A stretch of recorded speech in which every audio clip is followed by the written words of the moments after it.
തെറ്റാണെന്നറിഞ്ഞിട്ടും മനുഷ്യൻ എന്തുകൊണ്ട് വീണ്ടും തെറ്റുകൾ ചെയ്യുന്നു? ഹരേ കൃഷ്ണ. എല്ലാവർക്കും നമസ്കാരം.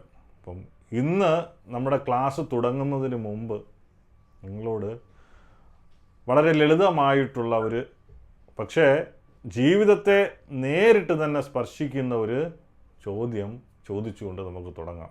നമ്മുടെ ജീവിതത്തിൽ ചില കാര്യങ്ങൾ നമുക്ക് വ്യക്തമായിട്ടറിയാം എന്ത് തെറ്റാണ് എന്ന്. പക്ഷേ എങ്കിൽ പോലും എന്താണ് നമ്മൾ അത് ചെയ്യുന്നുണ്ട് അല്ലേ? ദേഷ്യപ്പെടുന്നത് നമുക്ക് തെറ്റാണെന്നറിയാം. മറ്റുള്ളവരെ വേദനിപ്പിക്കുന്ന വാക്കുകൾ പറയുന്നത് അല്ലെങ്കിൽ മറ്റുള്ളവരെ വേദനിപ്പിക്കുന്ന വാക്കുകൾ പറയരുതെന്ന് നമുക്കറിയാം. ചില ശീലങ്ങൾ ശരീരത്തിനും മനസ്സിനും ആത്മീയ ജീവിതത്തിനും നല്ലതല്ലെന്നറിയാം. അതേപോലെ അനാവശ്യമായി സമയം കളയുന്നത് ശരിയല്ലെന്നറിയാം. ദിവസവും ജപിക്കണം, ശാസ്ത്രം കേൾക്കണം, സേവയിൽ സ്ഥിരത വേണം എന്നൊക്കെ നമുക്ക് അറിയാം. പക്ഷേ എന്താണ് നമ്മൾ ചോദിക്കുന്ന ഒരു ചോദ്യം എന്ന് പറഞ്ഞിട്ട് ഇതെല്ലാം അറിയാമായിരുന്നിട്ടും നമ്മൾ വീണ്ടും വീണ്ടും അത് തന്നെ ചെയ്യുന്നത് എന്തുകൊണ്ടാണ് അല്ലേ? ചിലപ്പോഴൊരു തെറ്റ് ചെയ്തതിന് ശേഷം നമ്മൾ തന്നെ ചിന്തിക്കും, എന്താണ് ഞാൻ എന്തിനാണ് ഇത് ചെയ്തത് അല്ലേ? ചെയ്യരുതെന്ന് ഞാൻ നേരത്തെ തീരുമാനിച്ചതല്ലേ? എനിക്ക് തന്നെ എന്നെ നിയന്ത്രിക്കാൻ കഴിയാത്തത് എന്തുകൊണ്ടാണ്? ഇപ്പം എല്ലാവരോടുമായിട്ട് അല്ലേ, ഇനി ഇത് ചെയ്യില്ല എന്ന് തീരുമാനിച്ചിട്ടും വീണ്ടും അതേ തെറ്റ് ചെയ്ത അനുഭവം നിങ്ങളിൽ പലർക്കും ഉണ്ടായിരിക്കും അല്ലേ? നമ്മൾ സ്വയം ഒന്ന് ചോദിച്ചാൽ മതി. പലർക്കും ഈ ഒരു അനുഭവം എന്ന് പറയുന്നത് നമ്മൾ സ്വാഭാവികമായിട്ടും ഉണ്ടാവും. നമ്മൾ ഇനി ഒരിക്കലും ഇത് ആവർത്തിക്കില്ല, ഈ ഒരു തെറ്റ് ചെയ്യില്ല, ഇങ്ങനെ ചിന്തിക്കില്ല എന്നൊക്കെ ചിന്തിച്ചിട്ടും എന്താണ് നമ്മൾ ഇതൊക്കെ ചെയ്യുന്നുണ്ടാവും വീണ്ടും വീണ്ടും. അപ്പം ഇത് നമ്മുടെ മാത്രം പ്രശ്നമല്ല അല്ലേ? എല്ലാവരുടെയും ഒരു പ്രശ്നമാണ്. ചിലപ്പോൾ ഒരു തെറ്റ് ചെയ്തതിന് ശേഷം നമ്മൾ തന്നെ ചിന്തിക്കും, എന്താണ് ഞാൻ എന്തിനാണിത് ചെയ്തത്? ചെയ്യരുതെന്ന് തീരുമാനിച്ചതല്ലേ? എനിക്ക് തന്നെ എന്നെ നിയന്ത്രിക്കാൻ കഴിയാത്തത് എന്തുകൊണ്ടാണ്? ഇത് നമ്മുടെ മാത്രം പ്രശ്നമല്ല. 5000 വർഷങ്ങൾക്ക് മുമ്പ് കുരുക്ഷേത്ര യുദ്ധഭൂമിയിൽ അർജുനൻ ഭഗവാൻ ശ്രീകൃഷ്ണനോട് ഇതേ പ്രശ്നം തന്നെ ചോദിക്കുകയുണ്ടായി. എന്താണ് ചോദിച്ചത്?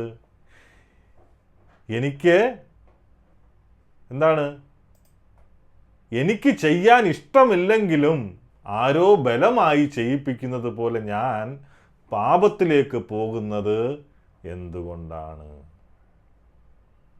ഇന്ന് നമ്മൾ സമയമുണ്ട് എങ്കിൽ ഇന്ന് ഈ ഒരു അധ്യായം തീർക്കാം. അതുകൊണ്ട് തന്നെ ഈ 33-ാമത്തെ ശ്ലോകം മുതൽ 43-ാമത്തെ ശ്ലോകം വരെ എന്താണ് ഭഗവാൻ അതിൻ്റെ മുഴുവൻ ശാസ്ത്രവും നമുക്ക് പറഞ്ഞു തരികയാണ് ചെയ്യുന്നത്. നമ്മുടെ സ്വഭാവം എന്തുകൊണ്ട് ശക്തമാണ്, ഇഷ്ടവും അനിഷ്ടവും എങ്ങനെ നമ്മെ നിയന്ത്രിക്കുന്നു, സ്വധർമ്മം എന്താണ്, പാപത്തിലേക്ക് തള്ളുന്ന യഥാർത്ഥ ശത്രു ആരാണ്, ആ ശത്രു എവിടെയാണ് ഒളിച്ചിരിക്കുന്നത്, അവനെ എങ്ങനെ തോൽപ്പിക്കാം.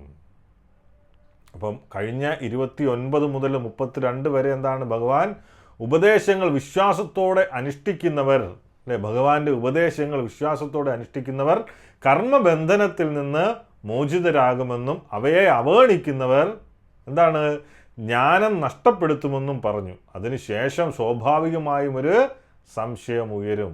ശരി, അങ്ങനെയെങ്കിൽ കൃഷ്ണൻ്റെ ഉപദേശം അനുസരിക്കണം. പക്ഷേ ഓരോരുത്തർക്കും ഓരോ സ്വഭാവമല്ലേ, ശരിയല്ലേ? ആ സ്വഭാവം നമ്മെ വലിച്ചുകൊണ്ടു പോയാൽ എന്തു ചെയ്യും? അതിന് ഭഗവാൻ ഭഗവാൻ ഇവിടെ മറുപടി നൽകുകയാണ് അല്ലേ?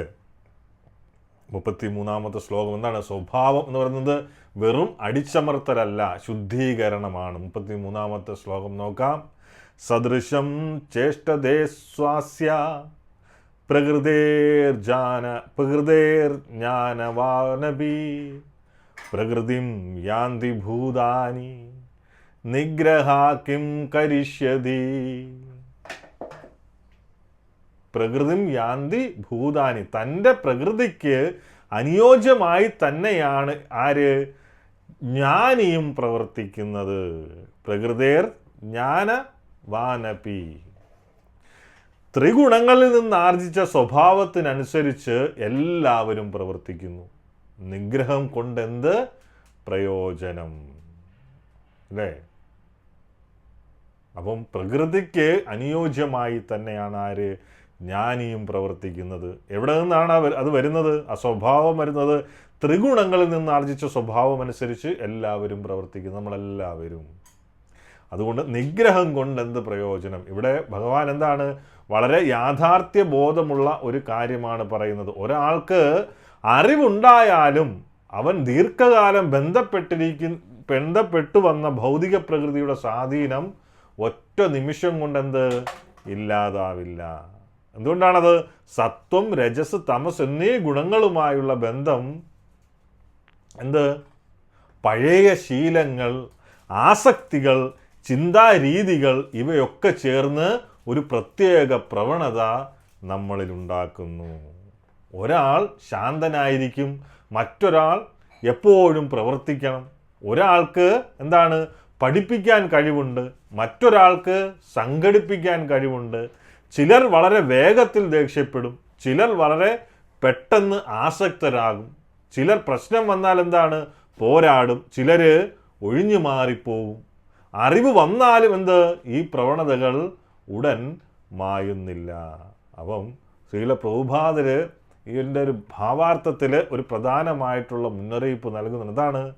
കൃഷ്ണാവബോധത്തിൻ്റെ അതീന്ദ്രിയ സ്ഥാനത്ത് ഉറച്ചില്ലെങ്കിൽ വെറും സിദ്ധാന്ത ജ്ഞാനം കൊണ്ട് ഭൗതിക ഗുണങ്ങളുടെ സ്വാധീനത്തിൽ നിന്ന് പൂർണ്ണമായി പുറത്തു വരാൻ കഴിയില്ല. എന്താണ്? പുറത്ത് വലിയ ആത്മീയനായിട്ട് അഭിനയിച്ചാലും ഉള്ളിൽ പഴയ പ്രവണതകൾ എന്ത്? ശക്തമായിരിക്കാം. അതുകൊണ്ട് സ്വന്തം ഉത്തരവാദിത്വം പെട്ടെന്ന് ഉപേക്ഷിച്ച് കൃത്രിമമായി യോഗിയോ ത്യാഗിയോ ആകാൻ ശ്രമിക്കരുത്.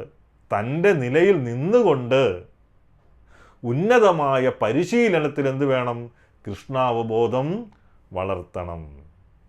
അപ്പോൾ ഇവിടെ നമുക്കൊരു തെറ്റിദ്ധാരണ ഒഴിവാക്കണം. എന്താണ്? നിഗ്രഹ കിം കരിഷ്യതി, നിയന്ത്രണം കൊണ്ട് എന്ത് പ്രയോജനം എന്ന് ഭഗവാൻ പറഞ്ഞതുകൊണ്ട് എന്ത്? ഇന്ദ്രിയ നിയന്ത്രണം വേണ്ട എന്നല്ല, മറിച്ച് എന്താണ്? ഭഗവാൻ അടുത്ത ശ്ലോകം തന്നെ എന്ത്? ഇന്ദ്രിയങ്ങളുടെ രാഗദ്വേഷങ്ങളെ നിയന്ത്രിക്കണമെന്ന് പറയുന്നു. അതിനാൽ 33-ാമത്തതിൻ്റെ അർത്ഥം എന്ത്?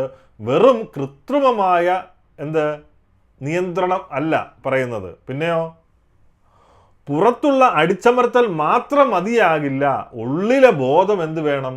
ശുദ്ധീകരിക്കണം. അതിലൂടെ മാത്രമേ എന്ത്? ഇന്ദ്രിയ നിയന്ത്രണം സാധ്യമാവുകയുള്ളൂ. അതിൻ്റെ ചെറിയ ഉദാഹരണം നോക്കാം. ഒരാൾക്ക് വളരെ ദേഷ്യം വരാറുണ്ട്. ആത്മീയ ജീവിതത്തിലേക്ക് വന്നപ്പോഴെന്ത്? അദ്ദേഹം തീരുമാനിക്കും, ഇനി ഞാൻ ഒരിക്കലും എന്ത്? ദേഷ്യപ്പെടില്ല. പുറത്ത് ശാന്തമായി നിൽക്കുന്നു, പക്ഷേ ഉള്ളിലെന്ത്? ആ ദേഷ്യം കത്തുകയാണ്. ഓരോ ചെറിയ സംഭവവും മനസ്സിൽ സൂക്ഷിക്കും. ഒരു ദിവസം ചെറിയ ഒരു കാര്യം വന്നപ്പോൾ എല്ലാം പൊട്ടിത്തെറിക്കും. എന്താണ് പ്രശ്നം? ദേഷ്യം മാറിയില്ല. അത് ഒളിപ്പിക്കുക മാത്രമാണ് ചെയ്തത്. അപ്പം ആത്മീയ ജീവിതം എന്ന് പറയുന്നത് ഒരു അഭിനയമല്ല. നമ്മുടെ പ്രകൃതിയെ കൃഷ്ണസേവയ്ക്ക് അനുയോജ്യമായി ശുദ്ധീകരിക്കുന്നതാണെന്ത്? ഒരാൾക്ക് നേതൃത്വം നൽകാനുള്ള ശക്തി ഉണ്ടെങ്കിൽ അത് സ്വന്തം അഹങ്കാരം വളർത്താൻ ഉപയോഗിക്കാതെ കൃഷ്ണസേവയിൽ ഉപയോഗിക്കുക. സംസാരശേഷി ഉണ്ടെങ്കിൽ മറ്റുള്ളവരെ താഴ്ത്താൻ അല്ല, മറിച്ച് കൃഷ്ണകഥ പറയാൻ ഉപയോഗിക്കുക. ധനം സമ്പാദിക്കാനുള്ള കഴിവുണ്ടെങ്കിൽ ഇന്ദ്രിയ സുഖത്തിനായിട്ട് മാത്രമല്ല, മറിച്ച് എന്താണ്? ധാർമ്മികമായ ജീവിതത്തിനും സേവയ്ക്കും ആ ധനം ഉപയോഗിക്കുക. അതായത് ശക്തിയെ എന്താണ്? കൊല്ലുന്നില്ല, മറിച്ച് എന്ത്? അതിൻ്റെ കേന്ദ്രം മാറ്റുകയാണ് ചെയ്യുന്നത്. അപ്പം നിങ്ങൾ തന്നെ സ്വയം ചിന്തിക്കുക, എന്താണ് നിങ്ങളുടെ ജീവിതത്തിൽ, സ്വന്തം ജീവിതത്തിൽ മാറ്റാൻ ശ്രമിക്കുന്ന ഏത് സ്വഭാവമാണ് വീണ്ടും വീണ്ടും തിരിച്ചു വരുന്നത്? കുറച്ച് നേരം അത് ഒന്ന് ചിന്തിക്കുക എപ്പോഴെങ്കിലും. അപ്പോൾ ഒരു സ്വാഭാവികമായിട്ടും ഒരു ചോദ്യം വരും, എന്താണ് ഈ ഒരു സ്വഭാവത്തെ എങ്ങനെ നമ്മൾ ശുദ്ധീകരിക്കും, എങ്ങനെ മാറ്റിയെടുക്കും? അപ്പം അതിന് ഭഗവാൻ ഉടൻ തന്നെ 2 വലിയ ശക്തികളെ കാണിച്ചു തരും. എന്താണ്? രാഗവും ദ്വേഷവും. അപ്പം നമ്മൾ മനസ്സിലാക്കേണ്ടത് എന്താണ്? ആത്മീയ ജീവിതം എന്താണ്? സ്വഭാവത്തെ ബലമായി അടിച്ചമർത്തുന്നതല്ല, മറിച്ച് എന്ത്? സ്വഭാവത്തെ കൃഷ്ണസേവയിലേക്ക് ശുദ്ധീകരിക്കുകയാണ് വേണ്ടത്. ഇപ്പം 34-ാമത്തെ ശ്ലോകം രാഗവും ദ്വേഷത്തെയും കുറിച്ച്. എന്താ? ഇന്ദ്രിയസ്യേന്ദ്രിയാസ്യാർത്ഥേ രാഗദ്വേഷോ വിവസ്ഥിതൗ തയോർനാ വശമാഗച്ഛേത്തൗ ഹസ്യാ പരിപന്തിനൗ. ഇന്ദ്രിയ സംബന്ധികളായ വിഷയങ്ങളോടുള്ള ആസക്തിയും വിരക്തിയും നിയന്ത്രിക്കുന്നതിന് ചില തത്വങ്ങളുണ്ട്. അല്ലേ? ഇവിടെയാണ് അതിന് മറുപടി പറയുകയാണ്. ഇന്ദ്രിയ സംബന്ധികളായിട്ടുള്ള വിഷയങ്ങളോടുള്ള ആസക്തിയും വിരക്തിയും നിയന്ത്രിക്കുന്നത് എന്തുണ്ട്? ചില തത്വങ്ങളുണ്ട്. ഒരാൾ ഈ ആസക്തി വിരക്തികളുടെ അധീനതയിലാവാൻ പാടില്ല. എന്തുകൊണ്ടെന്നാൽ ആത്മസാക്ഷാത്കാരത്തിൻ്റെ പാതയിലെ എന്താണ്? വിലങ്ങ് തടികളാണ് ഇവ. എന്താണ്? ആസക്തി വിരക്തികളുടെ അധീനതയിലാവാൻ വേണ്ടിയിട്ട് പാടില്ല എന്നാണ് പറയുന്നത്. അപ്പോൾ ഇവിടെ 2 വാക്കുകൾ ഓർക്കണം. എന്താണ്? രാഗം എന്ന് പറഞ്ഞാൽ എന്താണ്? രാഗദ്വേഷത്തിൽ രാഗം എന്ന് പറയുന്നത് എനിക്ക് ഇത് വേണം, ദ്വേഷം എന്ന് പറയുന്നത് എനിക്ക് ഇത് വേണ്ട. അപ്പം നമ്മുടെ ജീവിതത്തിൽ അല്ലെങ്കിൽ നമ്മുടെ ദിനചര്യയിൽ എത്ര തീരുമാനങ്ങളാണ് ഈ 2ൻ്റെ അടിസ്ഥാനത്തിൽ നടക്കുന്നത്? എനിക്ക് ഇഷ്ടമാണ്, അതുകൊണ്ട് ചെയ്യും. എനിക്ക് ഇഷ്ടമല്ല, അതുകൊണ്ട് ഞാൻ ചെയ്യില്ല. അല്ലേ? നമ്മുടെ എല്ലാം ജീവിതത്തിലുണ്ടാകുന്ന 2 കാര്യങ്ങളാണ് ഇതല്ലേ. നമുക്ക് ഇഷ്ടമുള്ള കാര്യങ്ങൾ ചെയ്യും, ഇഷ്ടമില്ലാത്തത് ചെയ്യില്ല. പക്ഷെ എന്താണ്? ആത്മീയ ജീവിതത്തിലെ പ്രധാന ചോദ്യം എന്ന് പറയുന്നത് എന്താണ്? എനിക്ക് ഇഷ്ടമാണോ എന്നല്ല, ഇത് കൃഷ്ണന് ഇഷ്ടമാണോ? ഇത് എൻ്റെ ആത്മീയ പുരോഗതിക്ക് സഹായിക്കുന്നുണ്ടോ? ഗുരു ശാസ്ത്ര സാധു നിർദ്ദേശത്തോട് ഇത് ഒത്തുപോകുന്നുണ്ടോ എന്നാണ് ചിന്തിക്കേണ്ടത്. അല്ലാതെ എനിക്ക് ഇഷ്ടമാണോ എന്ന് അല്ല. അപ്പം ശ്രീല പ്രഭുപാദര് ഭാവാർത്ഥത്തിൽ പറയുന്നതാണ്, കൃഷ്ണാവബോധത്തിൽ സ്വാഭാവികമായി ഉയർന്നിട്ടില്ലാത്തവർ ശാസ്ത്രത്തിലെ നിയമങ്ങളും നിയന്ത്രണങ്ങളും പാലിക്കണം. നിയന്ത്രണമില്ലാത്ത ഇന്ദ്രിയ സുഖം എവിടേക്ക് നയിക്കും? ബന്ധനത്തിലേക്ക് നയിക്കുന്നു. ശരീരത്തിന് ആവശ്യങ്ങളുണ്ട്, അത് നിഷേധിക്കേണ്ടതില്ല. പക്ഷേ അവ എങ്ങനെയായിരിക്കണം? നിയമത്തിനുള്ളിലായിരിക്കണം. കൂടാതെ നിയമാനുസൃതമായ സൗകര്യത്തോട് പോലും അമിത ആസക്തി വരരുത് എന്നാണ് പറയുന്നത്. അപ്പം നമ്മുടെ ആഗ്രഹങ്ങളും ഒക്കെ ഉണ്ടാവണം, പക്ഷെ എന്ത് വേണം? അത് നിയമാനുസൃതമായിരിക്കണം. അല്ലേ? എല്ലാം വേണം, വേണ്ടാന്ന് എവിടെയും പറയുന്നില്ല. ശരീര സംബന്ധികളായിട്ടുള്ള സുഖങ്ങളും ഒക്കെ വേണം, പക്ഷെ അതൊക്കെ നിയമാനുസൃതമായിരിക്കണം. അമിതമായിട്ടുള്ള ആസക്തി ഒന്നിനോടും പാടില്ല. ആത്മീയ പുരോഗതിക്ക് വിലങ്ങുതടിയാവുന്ന ഒന്നിലേക്കും നമ്മൾ ചലിക്കരുത് എന്നാണ് പറയുന്നത്. ഒരു സ്റ്റെപ്പ് പോലും വെക്കരുത് എന്നാണ് പറയുന്നത്. അതുകൊണ്ടാണ് നമ്മൾ ഇമ്പോർട്ടൻ്റ് ആയിട്ട് പറയുന്നത് എന്താണ്? 4 യമനിയമങ്ങളുടെ കാര്യം എപ്പോഴും എടുത്തു പറയുന്നത്. തുടക്കത്തിൽ പാലിക്കാൻ പറ്റിയില്ല എങ്കിലും ക്രമേണ നമുക്കത് പാലിക്കും. എങ്ങനെ? നമ്മൾ നിർബന്ധപൂർവമല്ല അത് പാലിക്കുന്നത്. എതിലൂടെയാണ്? നാമജപത്തിലൂടെ. തുടർച്ചയായിട്ടുള്ള നാമജപം, ആത്മാർത്ഥതയോടുള്ള നാമജപം എന്താണ്? ഈ നിയമങ്ങളെല്ലാം പാലിക്കാൻ വേണ്ടിയിട്ട് നമ്മളെ ശക്തരാക്കും.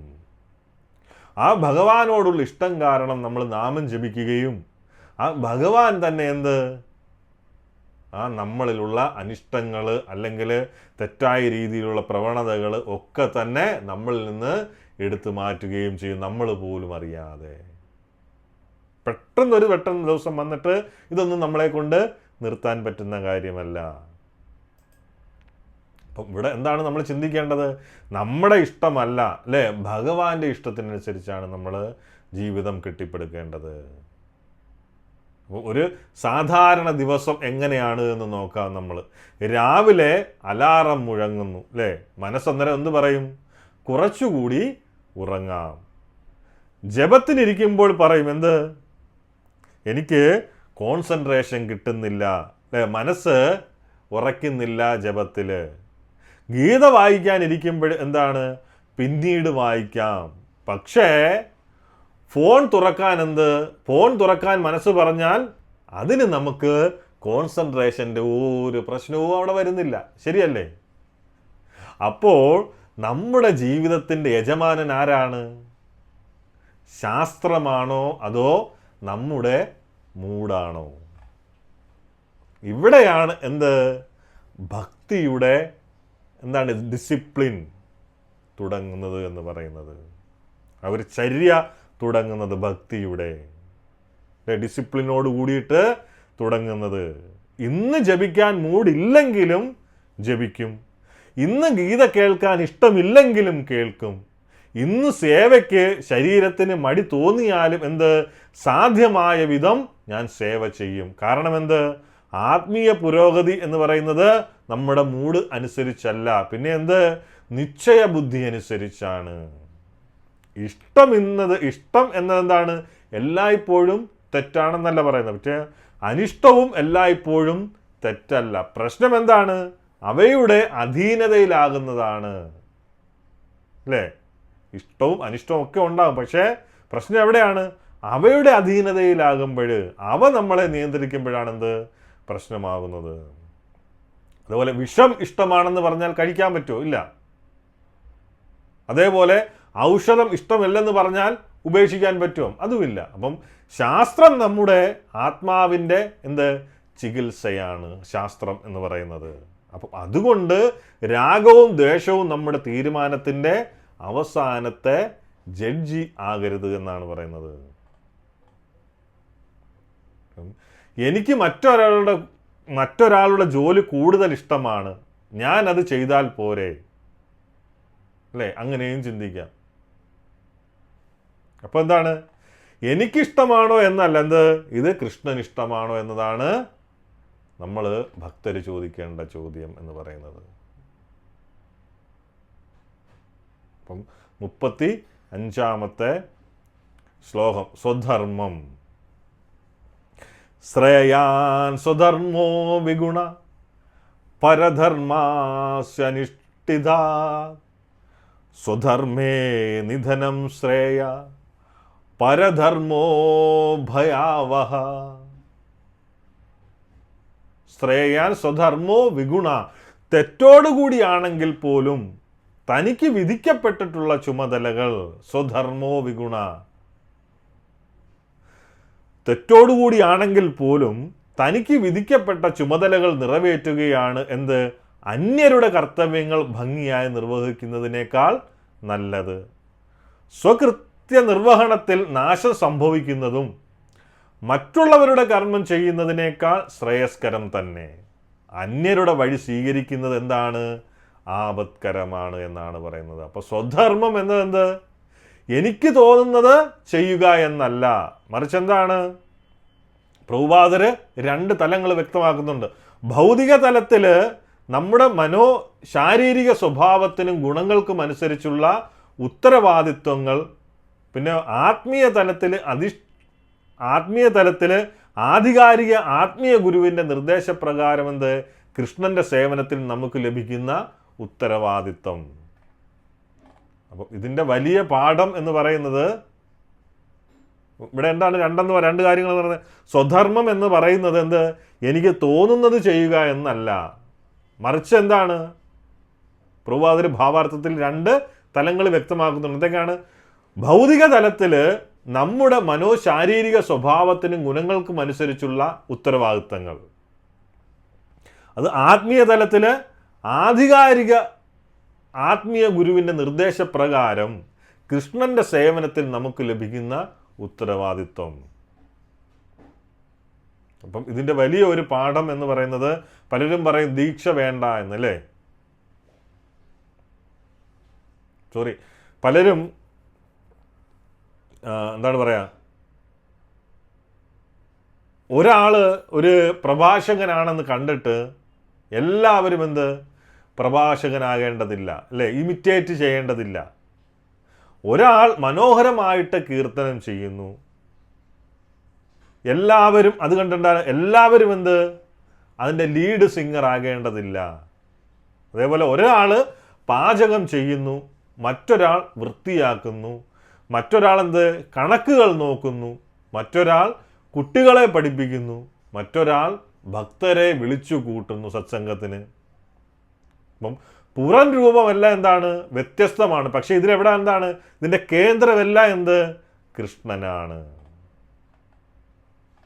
അപ്പം ഒരു സത്സംഗം എന്ന് കരുതുക, ഒരാൾ ക്ലാസ് എടുക്കുന്നു, അല്ലേ, ഒരാൾ പിന്നിൽ പാത്രം കഴുകുന്നു. അപ്പം മനുഷ്യരുടെ കണ്ണിൽ ഈ മൈക്ക് പിടിച്ചുകൊണ്ട് പ്രഭാഷണം നടത്തുന്നവനെയാണ് കൂടുതൽ പേര് കാണുന്നത്. അപ്പം പാത്രം കഴുകുന്ന ഭക്തൻ ചിന്തിച്ചാൽ എന്നെ ആരും നോക്കുന്നില്ല, എനിക്ക് സേവ വേണം.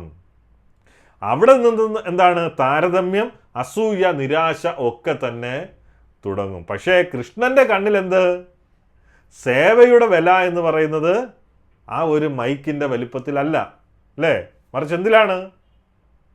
ഭക്തിയുടെ ഗുണത്തിലാണ് ഭഗവാന്റെ നോട്ടം എന്ന് പറയുന്നത്. അപ്പം ഭഗവാൻ എന്താണ് ചോദിക്കുന്നത്?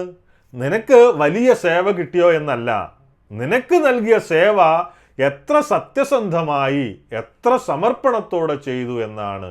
അതുകൊണ്ട് ലഭിച്ച സേവയിൽ പെർഫെക്ഷൻ നേടുക. മറ്റൊരാളുടെ സേവയിൽ നമ്മൾ ആ സേവ വേണമെന്നും അല്ലെങ്കിൽ ആ പൊസിഷൻ നമ്മൾ തേടരുത്, ആഗ്രഹിക്കരുത്.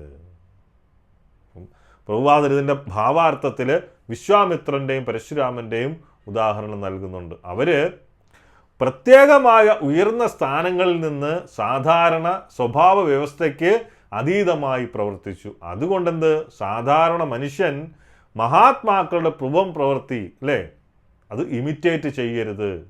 അവരുടെ അനുസരണയും മറിച്ച് ഭഗവത് സേവയും വേണമെന്ന് നമ്മൾ സ്വീകരിക്കാൻ വേണ്ടിയിട്ട്. അപ്പം നമ്മളെല്ലാം ചിന്തിക്കുക, മറ്റൊരാളുടെ സേവ കണ്ടിട്ട് എനിക്ക് അതായിരുന്നെങ്കിലെന്ന് ഒരിക്കലെങ്കിലും നമുക്ക് തോന്നിയിട്ടുണ്ടോ? നിങ്ങൾക്ക് ആർക്കെങ്കിലും? അല്ലേ, പലരെയും സേവ ചെയ്യുന്ന ഒരുപാട് ഭക്തരെ കാണാറുണ്ട്. അപ്പം നമ്മൾ തന്നെ ചിന്തിക്കാറില്ലേ, യോ ഭഗവാന്റെ സേവ അത്രയും കിട്ടുന്നുണ്ട്, അതാണ് ഏറ്റവും വലിയ സേവ, അല്ലേ, അത് എനിക്ക് കിട്ടിയിരുന്നെങ്കിലെന്നൊക്കെ ചിന്തിക്കാറുണ്ട്, അല്ലേ. ചിന്തിക്കത്തില്ല എന്ന് നമുക്ക് പറയാൻ പറ്റില്ല, പക്ഷെ പലരും അങ്ങനെ ചിന്തിക്കാറുണ്ട്. ഇവിടെ എന്താണ് ചിന്തിക്കേണ്ടത്? നമുക്ക് കിട്ടിയ സേവ എത്ര ആത്മാർത്ഥതയോടുകൂടിയാണ് നമ്മൾ ചെയ്യുന്നത്, അതാണ് ഭഗവാന് വേണ്ടത്, അതാണ് ഭഗവാൻ കാണുന്നത്. ഈ ജനങ്ങൾ കാണുന്നതല്ല വലുത്. ജനങ്ങളെ കാണിച്ച് നമ്മൾ ക്ലാസ് എടുക്കുന്നതോ, ജനങ്ങളെ കാണിച്ച് സേവ എടുക്കുന്നതോ, ജനങ്ങളെ കാണാൻ സ്ഥിരം അമ്പലത്തിൽ പോകുന്നതോ, അല്ലേ, ജനങ്ങളെ കാണാൻ ഞാൻ വലിയ ഭക്തനാണെന്ന് അഭിനയിക്കുന്നതോ, ജനങ്ങളെ കാണിക്കാൻ വേണ്ടിയിട്ട് നടക്കുന്നതോ അല്ല ഭക്തി എന്ന് പറയുന്നത്, അല്ലെങ്കിൽ സേവ എന്ന് പറയുന്നത് ഭഗവാൻ കാണുന്നത്. ഭഗവാൻ കാണുന്നത് എന്താണ്? ഇതൊന്നുമില്ല എങ്കിലും എത്രയും ആത്മാർത്ഥതയോടുകൂടിയാണ് നമ്മളൊരു ചെറിയ സേവ ചെയ്യുന്നത്, അതിൻ്റെ ഗുണം, അതാണ് ഭഗവാൻ കാണുന്നത്. അപ്പോൾ ഇവിടെ അർജുനൻ്റെ മനസ്സിൽ അതിലും വലിയ ഒരു ചോദ്യമുണ്ട്. എന്താണ്? ശരിയായ കർത്തവ്യം ചെയ്യണമെന്നറിഞ്ഞു, രാഗദ്വേഷത്തിന് അടിമയാകരുതെന്നറിഞ്ഞു, എന്നിട്ടും മനുഷ്യൻ വേണ്ടാഞ്ഞിട്ടും തെറ്റ് ചെയ്യുന്നു. ആരാണ് അവനെ അതിലേക്ക് തള്ളുന്നത്? അപ്പം നമ്മൾ നേരത്തെ പറഞ്ഞു എന്താണ്? എപ്പോഴും ശ്രദ്ധിക്കുക, കൃഷ്ണൻ നോക്കുന്നത് സേവയുടെ വലിപ്പമല്ല, മറിച്ച് സേവയ്ക്കുള്ളിലെ ഭക്തിയാണ്. ഇപ്പോൾ ഇവിടെ അർജുനൻ ചോദിക്കുകയാണ്, മനുഷ്യൻ തെറ്റ് ചെയ്യണമെന്ന് മനുഷ്യന് ആഗ്രഹമില്ല, എന്നിട്ടും തെറ്റ് ചെയ്യുന്നു, ആരാണ് അവനെ ഇതിലേക്ക് തള്ളിവിടുന്നത്? 36-ാമത്തെ ശ്ലോകം. അദകേനാ പ്രയുക്തോ അയം പാവം ചരതി പുരുഷ അനിച്ഛന്നബി വർഷണേയ ബലാദിവാ നിയോജിത. അർജുനൻ പറയുകയാണ് എന്ത്? വാർഷണേയ, ഏതിനാലാണ് ഒരാൾ തനിക്കിഷ്ടമല്ലെങ്കിൽ പോലും ബലാത്കാരേണ എന്ന പോലെ പാപം ചെയ്യാൻ പ്രേരിതനാകുന്നത്? അല്ലേ, എനിക്ക് ചെയ്യാൻ ഇഷ്ടമില്ല, പക്ഷേ ബലാത്കാരമായിട്ട് പാപം ചെയ്യാൻ പ്രേരിതനാകുകയാണ്. എന്തുകൊണ്ടാണത്? ഇപ്പോൾ ശ്രദ്ധിക്കുക, എന്താണ് ഇതുവരെ കൃഷ്ണനാണ് എന്ത് വിശദീകരിച്ചു കൊണ്ടിരുന്നത്. ഇപ്പോൾ അർജുനൻ ഇടയിലൊരു ചോദ്യം ചോദിക്കുകയാണ്. നമ്മൾക്ക് സ്വാഭാവികമായിട്ടും ഉണ്ടാകുന്ന ചോദ്യം അർജുനൻ ചോദിക്കുന്നു. എന്താണ്? മനുഷ്യ ജീവിതത്തിലെ ഏറ്റവും പ്രാക്ടിക്കലായിട്ടുള്ള ചോദ്യങ്ങളിൽ ഒന്നാണ് ഇത് എന്ന് പറയുന്നത്. കൃഷ്ണ, എനിക്ക് തെറ്റ് ചെയ്യാൻ ഇഷ്ടമല്ല, അല്ലേ?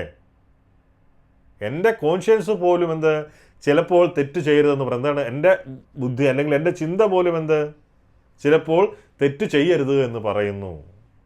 ശാസ്ത്രം ചെയ്യരുത് എന്ന് പറയുന്നു, അല്ലെങ്കിൽ ശാസ്ത്രം തെറ്റ് ചെയ്യരുത് എന്ന് പറയുന്നു. എന്തുകൊണ്ടാണ്? ഫലം മോശമാണെന്ന് അനുഭവത്തിലൂടെ നമുക്കറിയാം അത് ചെയ്താൽ. എന്നിട്ടും ആരോ ബലമായി എന്നെ അതിലേക്ക് തള്ളുന്നത് പോലെ ഞാൻ ചെയ്യുന്നു. ആ ഒരു ഫോഴ്സ്, ആ ഒരു ശക്തി എന്താണ് എന്ന് പറയുന്നു.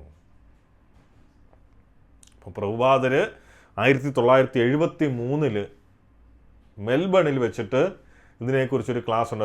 ഇതിൻ്റെ 36-ാമത്തെ ശ്ലോകം മുതൽ 37-ാമത്തെ ശ്ലോകത്തെക്കുറിച്ച് വിവരിക്കുന്ന സമയത്ത് ഒരു കള്ളൻ്റെ ഉദാഹരണം പറയുന്നുണ്ട്. എന്താണ്?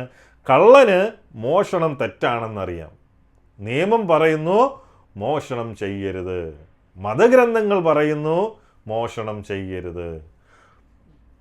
മറ്റൊരു കള്ളൻ പിടിക്കപ്പെട്ട് ശിക്ഷിക്കപ്പെട്ടതും അവൻ കണ്ടിട്ടുണ്ട്. സ്വന്തം മനസാക്ഷിയും എന്താണ് ചെയ്യരുത് എന്ന് പറയുന്നു. എന്നിട്ടും അവസരം കിട്ടുമ്പോൾ അവൻ മോഷ്ടിക്കുന്നു. അത് എന്തുകൊണ്ടാണ്? ഇതാണ് അർജുനൻ്റെ ചോദ്യം, അല്ലേ?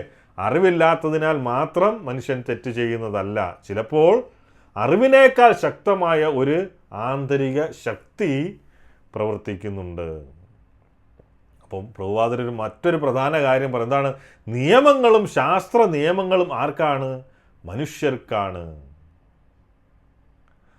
മൃഗത്തെ ഒരു ട്രാഫിക് ലൈറ്റ് അല്ലെങ്കിൽ ഒരു റെഡ് സിഗ്നൽ കിടക്കുന്ന സമയത്ത് ആ റെഡ് സിഗ്നൽ ക്രോസ് ചെയ്തതിൻ്റെ പേരിൽ ഒരു മൃഗത്തെയും, അല്ലേ, ട്രാഫിക്കിൻ്റെ നിയമം ലംഘിച്ചു എന്ന് പറഞ്ഞിട്ട് കോടതിയിൽ കൊണ്ടുപോകില്ല. മനുഷ്യൻ എന്തുണ്ട്? വിവേകവും ഉത്തരവാദിത്വവും നൽകിയതിനാൽ അവൻ എന്താണ്? ആ നിയമങ്ങൾ, റെഗുലേഷൻ ആവശ്യമാണ്. എനിക്ക് ആരുടെയും നിയമം വേണ്ട, ഞാൻ സ്വതന്ത്രൻ എന്ന് പറയുന്നത് എന്താണ്? യഥാർത്ഥമായിട്ടുള്ള ഫ്രീഡമല്ല, സ്വാതന്ത്ര്യമല്ല. പ്രകൃതിയുടെ നിയമത്തിൽ പോലും എന്താണ്? നമ്മൾ നിയന്ത്രിതരാണ് എന്ന് മനസ്സിലാക്കണം. ശരീരത്തിന് കഴിയുന്നതിലധികം നമ്മൾ ഭക്ഷിച്ചാൽ എന്ത് വരും? രോഗം വരും. ആഹാരം കഴിച്ചാൽ രോഗം വരും, അല്ലേ? അതുകൊണ്ടെന്ത്? നിയന്ത്രണം എന്ന് പറയുന്നത് മനുഷ്യൻ്റെ ശത്രുവല്ല, മറിച്ച് എന്ത്?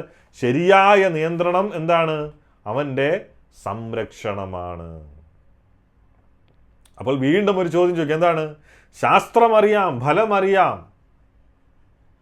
അതിനൊരു ഫലമുണ്ടാകും, അല്ലേ? എന്നിട്ടും തെറ്റിലേക്ക് തള്ളുന്ന ഫോഴ്സ് എന്താണ്? ആ ഫോഴ്സ് എന്തായിരിക്കും നിങ്ങൾ ചിന്തിച്ചു കഴിഞ്ഞാൽ? ആർക്കെങ്കിലും പറയാൻ പറ്റും എന്താണ് ആ ഫോഴ്സ് എന്ന് പറയുന്നത്? അപ്പം 37-ാമത്തെ ശ്ലോകം യഥാർത്ഥ ശത്രു ആരാണ് എന്ന് പറയുന്നു. നമ്മളെ ഇതിലേക്ക് തള്ളിവിടുന്ന, നമ്മൾ തെറ്റ് ചെയ്യാൻ ഇഷ്ടമില്ല എങ്കിൽ പോലും നമ്മളെ ആ തെറ്റിലേക്ക് തള്ളിവിടുന്ന യഥാർത്ഥ ശത്രു ആരാണ് എന്ന് ഭഗവാൻ അടുത്ത ശ്ലോകത്തിൽ പറയുന്നു. യഥാർത്ഥ ശത്രു എന്താണ്? കാമം, പിന്നെ ക്രോധം. കാമയേഷ ക്രോധയേഷ രജോ ഗുണ സമുദ്ഭവ മഹാശനോ മഹാപാപ്മാ വിദ്യേനമിഹ വൈരിണം. അല്ലേ? കാമയേഷ ക്രോധയേഷ.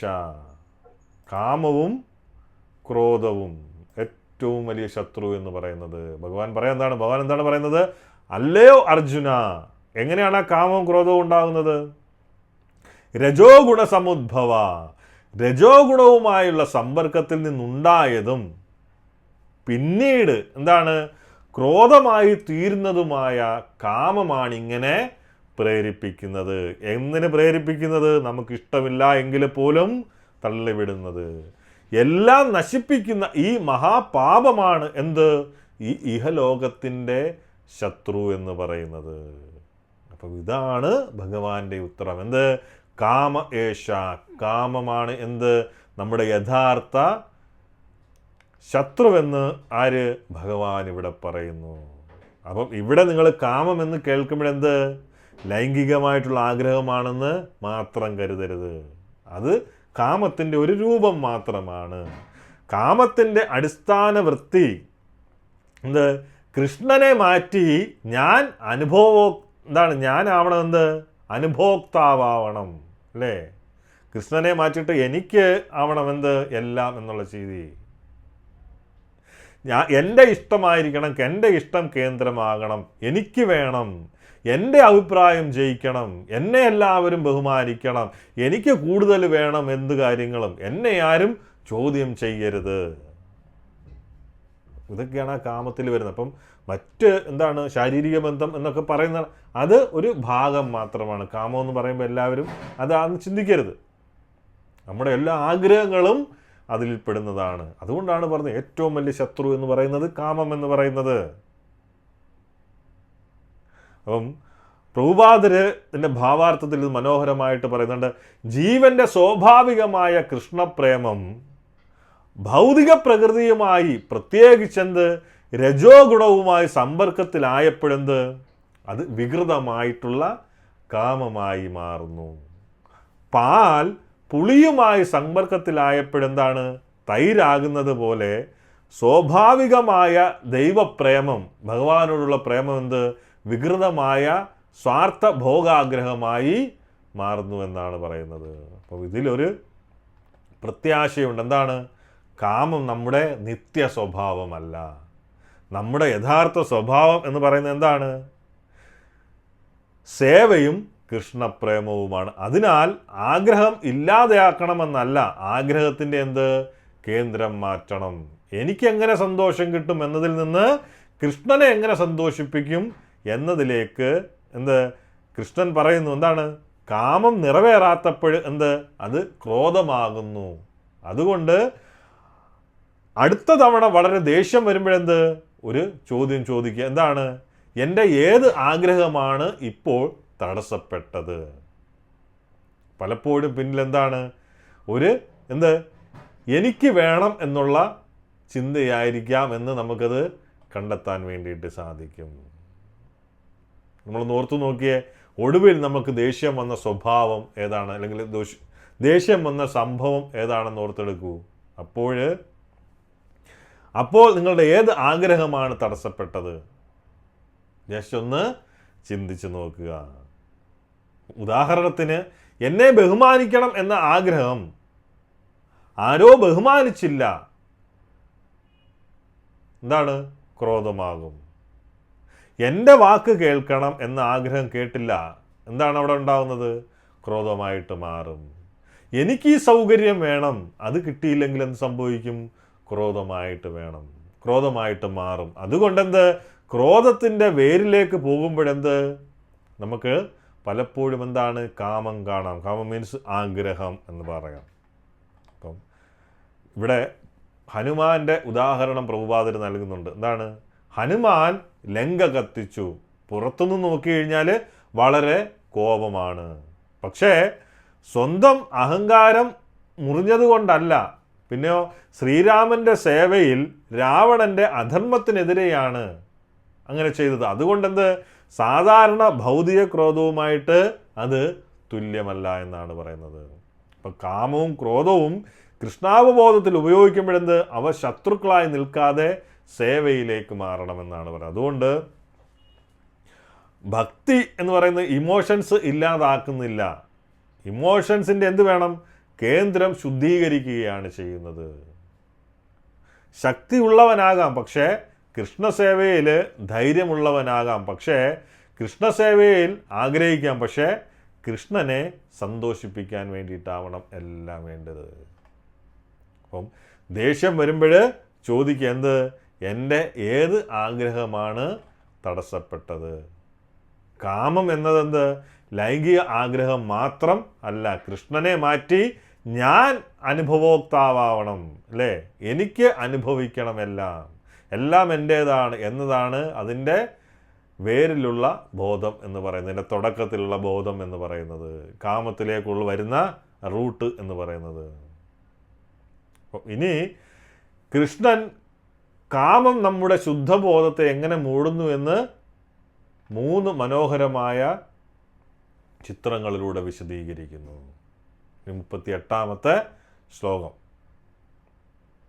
പുക, പൊടി, ഗർഭാവരണം, ബോധം മൂടുന്ന 3 നിലകളെക്കുറിച്ചാണ് പറയുന്നത്. ധൂമേനാവ്രിയതേ വഗ്നിർ യഥാദർശോ മലേന ച യഥോൽമേനാവൃതോ ഗർഭ തദാ തേനേദാ മാമൃതം. ധൂമേനാവൃതയതേ, പുക തീയിനെ മൂടുന്നത് പോലെയും പൊടി കണ്ണാടിയെ മൂടുന്നത് പോലെയും ഗർഭാശയം ഭ്രൂണത്തെ മൂടുന്നത് പോലെയും ജീവാത്മാവിൻ്റെ ശുദ്ധബോധമെന്ത് വ്യത്യസ്തമായ അളവുകളിലുള്ള കാമത്താൽ ആവരണം ചെയ്യപ്പെട്ടിരിക്കുന്നു. അപ്പം ഭഗവാൻ 3 ചിത്രങ്ങൾ നമ്മുടെ മുന്നിൽ വെച്ച് തരികയാണ്. എന്താണ്? ഒന്നാമത് പുക മൂടിയ തീയ്, രണ്ടാമത് പൊടി മൂടിയ കണ്ണാടി, മൂന്നാമത് ഗർഭപാത്രത്തിനുള്ളിലെ ഭ്രൂണം. അപ്പം ആദ്യം എന്താണ്? പുക മൂടിയ തീ. തീയുണ്ട്, പുക കാരണം ആ തീ വ്യക്തമായി കാണുന്നില്ല. പുക അല്പം മാറിയാൽ എന്ത്? തീ തെളിയും. പ്രഭുപാദൻ എന്താണ് ഇത് മനുഷ്യ ജീവിതത്തോട് ബന്ധിപ്പിക്കുന്നു. മനുഷ്യനിൽ കൃഷ്ണാവബോധത്തിൻ്റെ തീ വീണ്ടും തെളിയാനുള്ള വലിയ സാധ്യതയുണ്ട്. ചെറിയ ഒരു ആത്മീയ ബോധം പോലും എന്താണ്? ശരിയായ പരിചരണത്തിൽ വലിയ ജ്വാലയാകാം. അതുകൊണ്ടാണ് നമ്മൾ പറയുന്നത്, നമുക്ക് ഇഷ്ടമില്ല എങ്കിൽ കൂടി എന്താണ്? നാമം ജപിക്കുക, ക്ലാസ്സുകൾ കേൾക്കുക. അതിലൂടെ എന്താണ്? നമ്മുടെ ബോധം പൊടി മൂടിയിരിക്കുകയാണ്. അത് ക്രമേണ എന്താണ്? ആ പൊടിയെ തുടച്ചു നീക്കാൻ വേണ്ടിയിട്ട് എന്തിനു പറ്റും? ഈ ഹരേ കൃഷ്ണ മഹാമന്ത്രത്തിന് പറ്റും. അത്രയും ശക്തമാണ് എന്ത്? ഹരേ കൃഷ്ണ മഹാമന്ത്രവും ഭഗവത്ഗീതയുടെ ശ്രവണവും ഒക്കെ തന്നെയും. രണ്ടാമത് എന്താണ്? പൊടി മൂടിയ കണ്ണാടി. അപ്പം കണ്ണാടി എന്ത്? തകർന്നിട്ടില്ല, അതിൻ്റെ പ്രതിഫലന ശേഷി പോയിട്ടില്ല. പക്ഷേ പൊടി പിടിച്ചത് കൊണ്ട് എന്ത്? നമ്മുടെ മുഖം കാണാൻ പറ്റുന്നില്ല. അപ്പം എന്താണ് ചെയ്യേണ്ടത്? കണ്ണാടി കളഞ്ഞ് പുതിയത് വാങ്ങേണ്ടതില്ല, മറിച്ച് എന്താ ചെയ്യേണ്ടത്? ആ കണ്ണാടി വൃത്തിയാക്കണം. അതുപോലെ ആത്മാവ് മോശം ആത്മാവായി മാറിയിട്ടില്ല, നമ്മൾ മോശമായിട്ടില്ല. നമ്മുടെ ശുദ്ധമായിട്ടുള്ള ബോധമാണെന്ത്? മൂടപ്പെട്ടിരിക്കുന്നത്. നമ്മൾ ആത്മീയ സാധന ചെയ്യുന്നത് പുതിയ ആത്മാവിനെ ഉണ്ടാക്കാൻ വേണ്ടിയിട്ടല്ല എന്ന് മനസ്സിലാക്കുക. യഥാർത്ഥ ബോധത്തിൻ്റെ മുകളിൽ കിടക്കുന്ന എന്ത്? മലിനത നീക്കാൻ വേണ്ടിയിട്ടാണ് എന്ത്? നമ്മൾ ആത്മീയ സാധന ചെയ്യുന്നത്. നാമജപവും ക്ലാസ് കേൾക്കലും സത്സംഗവും, അല്ലേ, ഭാഗവത ശ്രവണവും എല്ലാം തന്നെ ചെയ്യുന്നത്. അപ്പം ഇതിൻ്റെ ഭാവാർത്ഥത്തിൽ പറയുന്നത് എന്താണ്? മനസ്സെന്ന കണ്ണാടി ശുദ്ധീകരിക്കാൻ വിവിധ ആത്മീയ മാർഗങ്ങൾ ഉണ്ടെങ്കിലും ഭഗവാന്റെ വിശുദ്ധ നാമം ജപിക്കുകയാണെന്ത്? ഏറ്റവും ഉത്തമമായ പ്രക്രിയ എന്ന് പറയുന്നു. ഹരേ കൃഷ്ണ മഹാമന്ത്രം ജപിക്കുമ്പോൾ, കൃഷ്ണസ്മരണം കേൾക്കുമ്പോൾ, ഭക്തസംഘത്തിൽ വരുമ്പോൾ, പ്രസാദം സ്വീകരിക്കുമ്പോഴെന്ത്? ഈ പൊടി പതുക്കെ നീങ്ങുന്നു. എന്ത്? നമ്മുടെ ആത്മീയ ബോധത്തിൽ മൂടിക്കെട്ടിരിക്കുന്ന പൊടി എങ്ങനെ നീങ്ങുന്നു? ഈ വിധ പ്രക്രിയയിലൂടെ അതെല്ലാം ആ പൊടിപടലങ്ങൾ നീങ്ങുന്നു എന്നാണ് പറയുന്നത്. അപ്പം മൂന്നാമത്തെ ചിത്രം എന്താണ്? ഗർഭപാത്രത്തിനുള്ളിലെ ഭ്രൂണം, അല്ലേ? ജീവനുണ്ട്, പക്ഷേ ചലന സ്വാതന്ത്ര്യം വളരെ കുറവാണ്, വളരെ കനത്ത ആവരണം ആണ്, അല്ലേ? പ്രഭുപാദര് വ്യക്തി ജീവിതത്തെ ഈ കനത്ത ആവരണവുമായിട്ട് പറയുന്നുണ്ട്. എന്താണ്? മൃഗപക്ഷികളെ പൊടി മൂടിയ കണ്ണാടിയുമായും മനുഷ്യനെ പുക മൂടിയ തീയുമായും താരതമ്യം ചെയ്യുന്നു. മനുഷ്യജന്മത്തിൻ്റെ പ്രത്യേകത എന്താണ്? ഇവിടെ ആത്മീയ തീ വീണ്ടും എന്ത് വേണം? കത്തിക്കാൻ വേണ്ടിയിട്ട് സാധിക്കും. അപ്പം കണ്ണാടിയിൽ പൊടി പിടിച്ചാൽ കണ്ണാടി മാറ്റുമോ? ഉത്തരം എന്താണ്? ഇല്ല, അല്ലേ? നമ്മളത് വൃത്തിയാക്കും. അതുപോലെ എന്താണ്? ആത്മാവിനെ മാറ്റേണ്ടതില്ല, മറിച്ച് ബോധത്തെ നമ്മൾ ശുദ്ധീകരിക്കണം എന്നാണ് പറയുന്നത്. അപ്പം അതുകൊണ്ട് ആരും പറയരുത് എനിക്ക് ഒരുപാട് മോശം ശീലങ്ങളുണ്ട്, എനിക്ക് ആത്മീയമായി ഒന്നും സാധിക്കില്ല. എന്താണ് മനസ്സിലാക്കേണ്ടത്? നമ്മുടെ തീ അണഞ്ഞിട്ടില്ല, പകരം എന്താണ്?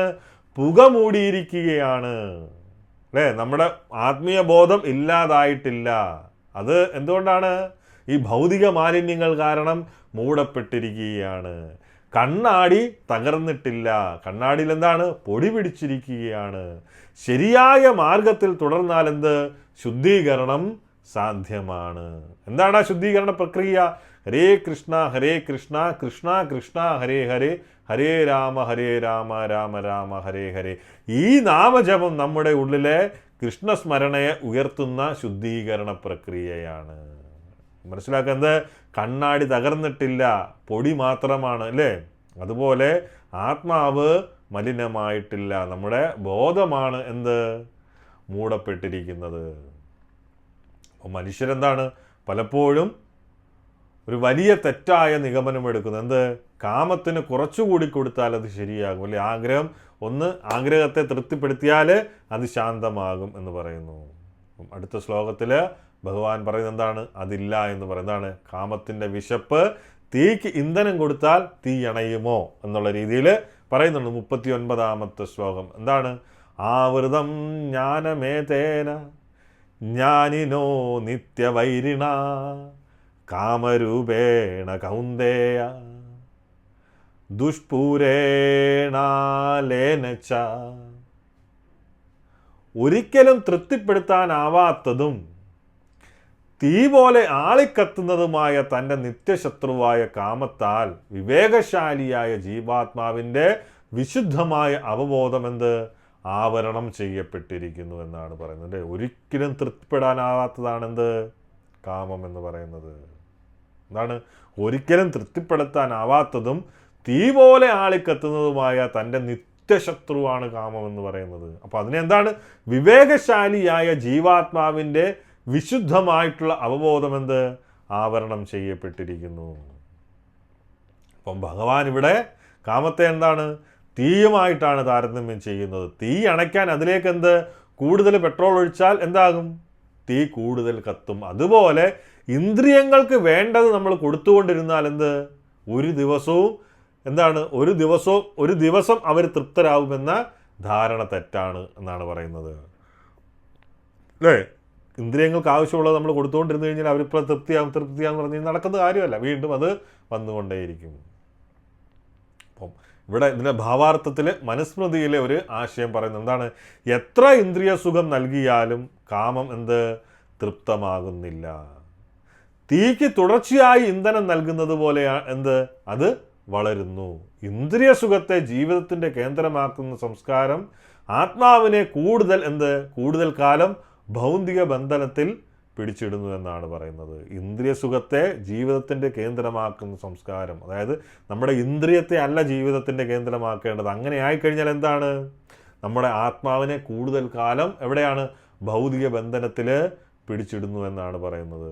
അപ്പം നമ്മുടെ ജീവിതത്തിൽ തന്നെ നോക്കിയാൽ എന്താണ്? ആദ്യം ഒരു സാധാരണ ഫോൺ മതിയായിരുന്നു, പിന്നെ നല്ല ഫോണ്, പിന്നെ പുതിയ മോഡല്, അല്ലെ? അതേപോലെ ചെറിയ വീട്, പിന്നെ എന്താണ്? വലിയ വീട്, പിന്നെ ഒരു സ്ഥാനം, പിന്നെ ഒരു ഉയർന്ന സ്ഥാനം വേണമെന്നാകും. ആദ്യം 1000 മതി, പിന്നെ 10,000 ആകും, പിന്നെ ലക്ഷമാകും. അപ്പം ഇതിനകത്ത് എന്താണ് മനസ്സിലാക്കേണ്ടത്? പ്രശ്നം ഫോണ്, വീട്, പണം എന്നിവ എന്ത്? സ്വതവേ ദോഷകരമാണെന്നല്ല ഇവിടെ പറയുന്നത്. പ്രശ്നം എന്താണ്? അത് കൂട്ടിക്കിട്ടിയാൽ എന്താണ്? ഞാൻ പൂർണ്ണനാകുമെന്ന പ്രതീക്ഷയാണ് ഇവിടെ പ്രശ്നം എന്ന് പറയുന്നത്. ഭൗതിക വസ്തുവിന് ആത്മാവിൻ്റെ വിശപ്പ് നിറയ്ക്കാൻ കഴിയില്ല. ആത്മാവ് സച്ചിദാനന്ദ സ്വരൂപനായ ഭഗവാന്റെ അംശമാണ്. അതുകൊണ്ട് അനന്തമായ സന്തോഷത്തിൻ്റെ ആവശ്യം പരിമിതമായ വസ്തുക്കൾ കൊണ്ട് നിറയ്ക്കാൻ ശ്രമിച്ചാൽ എന്താണ്? കൂടുതൽ കൂടുതൽ എന്ന ശബ്ദം അവസാനിക്കില്ല. അപ്പം കാമത്തിൻ്റെ ഫേവറേറ്റ് വേർഡ് എന്ന് പറയുന്നത്, അല്ലേ, ഇഷ്ടപ്പെട്ട വാക്ക് ഏതാണ് കാമത്തിൻ്റെ? കൂടുതൽ എന്ന വാക്കാണ്. അപ്പം ഭക്തിയുടെ ബോധം എന്ത്? കൃഷ്ണ, നിന്റെ സേവയിൽ കിട്ടുന്നതിൽ ഞാൻ സന്തുഷ്ടനാകാൻ പഠിക്കട്ടെ, എൻ്റെ ആഗ്രഹങ്ങൾ നിന്റെ സേവയിലേക്ക് തിരിയട്ടെ. ശരിയല്ലേ? തീ അണയ്ക്കാൻ പെട്രോൾ ഒഴിക്കില്ലല്ലോ. എന്നാൽ ഇന്ദ്രിയ സുഖത്തിൻ്റെ തീ അണയ്ക്കാൻ എന്ത്? കൂടുതൽ ഇന്ദ്രിയ സുഖം. എന്തിനു വേണ്ടിയിട്ട്? അതാണ് ഇവിടെ നമ്മൾ മനസ്സിലാക്കേണ്ടത്.